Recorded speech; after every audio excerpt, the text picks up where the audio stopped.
Hey everyone, talking about Hinoki Fantome by Boy Smells. The notes in this are cypress, black pepper, olibanum, tobacco leaf, oakmoss, smoked leather, cypriol, cistus, orris, cedarwood, enoki, fir balsam, and patchouli. I thought I would really like this, but for some reason I get like this really strong dill sandalwood type of note in it.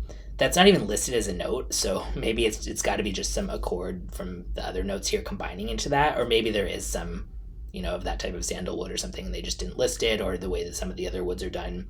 And yeah, I love leather in general, but this almost feels more like an oily leather than a smoky one, and kind of the style of dill that I sometimes even get from that type of leather. I don't know what it is, but there's something that just gives that dill side to me, and I'm curious for other people who've tried this, and specifically this wearable fragrance version, not the candle. Do you get that at all, or?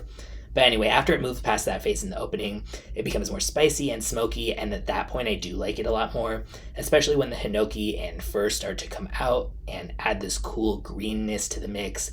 For me, the tobacco here is pretty well blended. I'm not a real, tobacco fan. Like, sometimes I like it, but it's just not my thing. But I don't get that. It's not like an overly earthy, harsh, bitter tobacco here. Same with the patchouli, for that matter. Actually, that's pretty cleanly done. Then by the very end of the dry down, it's like a nice smoky forest. So it's nice, but for me, I just can't get past whatever dill thing I'm getting in the opening.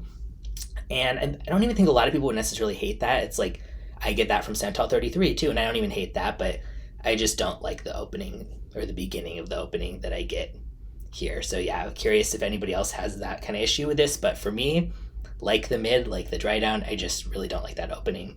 Moderate to good longevity and projection, unisex, leaning masculine, and $98 for a 65 milliliter, which I think is a pretty good deal for the quality, and I will link in the description where you can check it out.